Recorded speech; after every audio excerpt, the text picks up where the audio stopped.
Namaste, everyone. Welcome, welcome. So grateful to be here with you. I am Ashley Turner, yoga and meditation teacher for over 20 years and licensed psychotherapist. Today, we are talking about the 5 basic schools of meditation. I am super grateful to bring you this. I'm super on fire because I just finished leading my 50-hour live meditation and mindfulness teacher training, diving into the roots of meditation, mindfulness, neuroscience, and we have people from all over the world here in LA. So one of the biggest questions that my students are coming with and that I hear from all of you is how to demystify all the different types of meditation and how to know what meditations are best for you and your students, how to prescribe, if you will, the best types of meditation. So there are 2 primary schools of meditation, and then underneath of that, I'm going to give you the 5 sort of subtypes.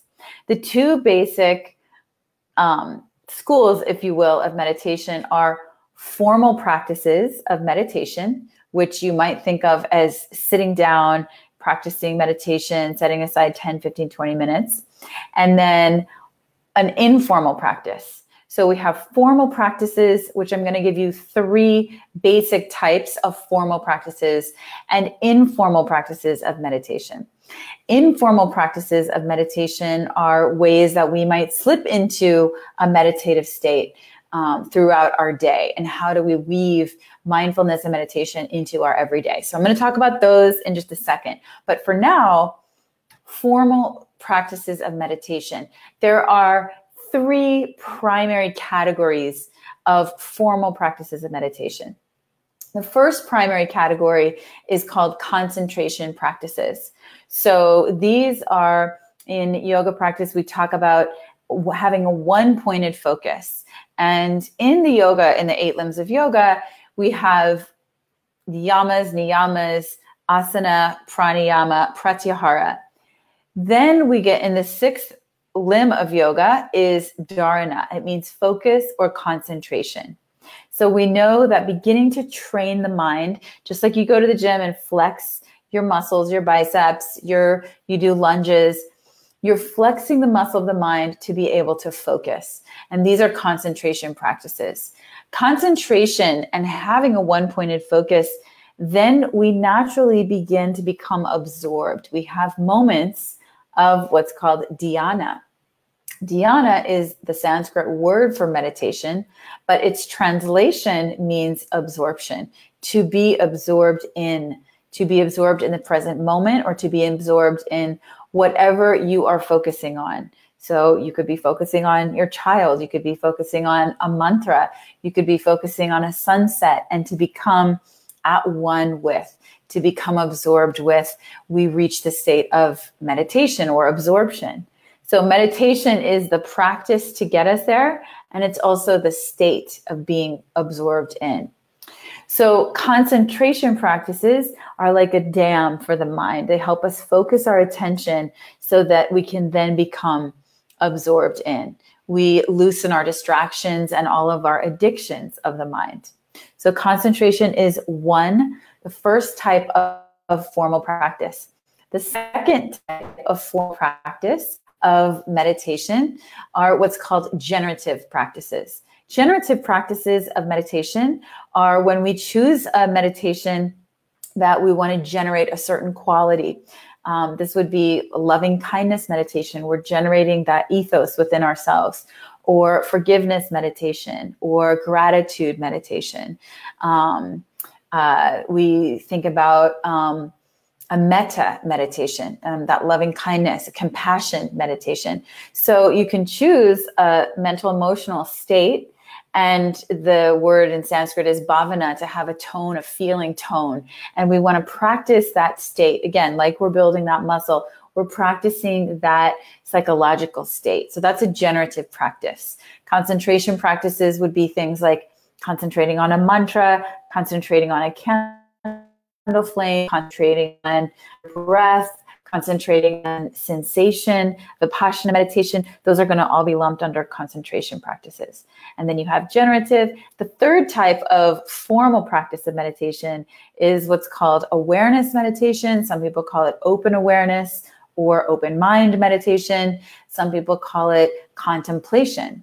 So where we are in this more contemplative, aware state.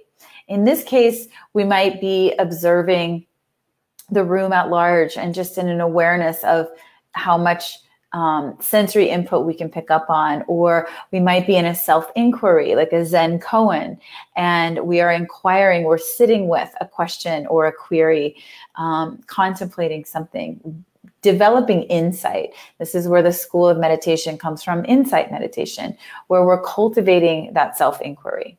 So those are the three types of formal meditation: concentration practices, and then we have the generative practice. You're cultivating a certain emotional state.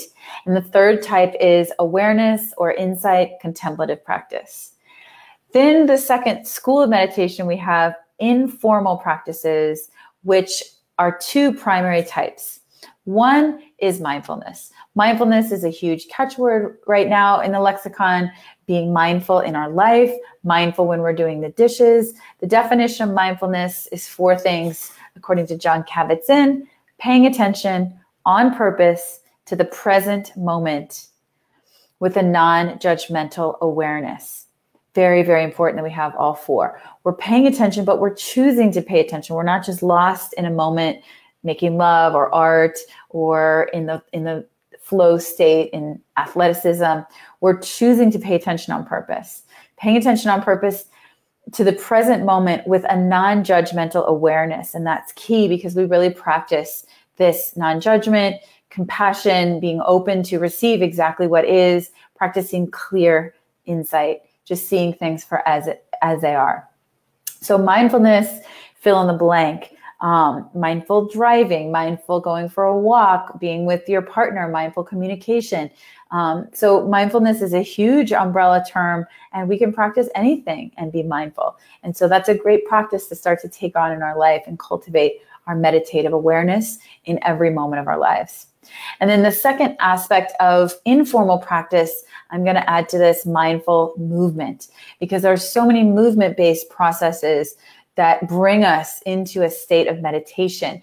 Things like ecstatic dance, could be running for some people. Yoga, of course, is mindful movement, Tai Chi, all of these ways in which we can use the body to train and soothe the mind, create calmness in the mind. So just to review, we have two big schools, formal and informal practices of meditation. Formal practices, we have concentration meditation, generative meditation, choosing to cultivate a state of awareness, and then insight or contemplative practice. And then informal practices, mindfulness, mindful living, mindful anything, really, and then mindful movement, which is a movement body-based practice. So hopefully this gives you a little mapping and helps you demystify the practices of meditation so that you can choose more carefully and really have a map of how to work with different states based on what your aim is. And that's very important, that you choose a type of meditation that is cultivating and aligned with your intention, with your aim. All right, thank you so much. I want to hear from you all below. Please tell me, what is the number one type of meditation that you practice? And if you don't practice meditation, what's the number one question or reason why you don't practice meditation? I want to hear. No judgment. All right, have a wonderful day. Namaste. Big love.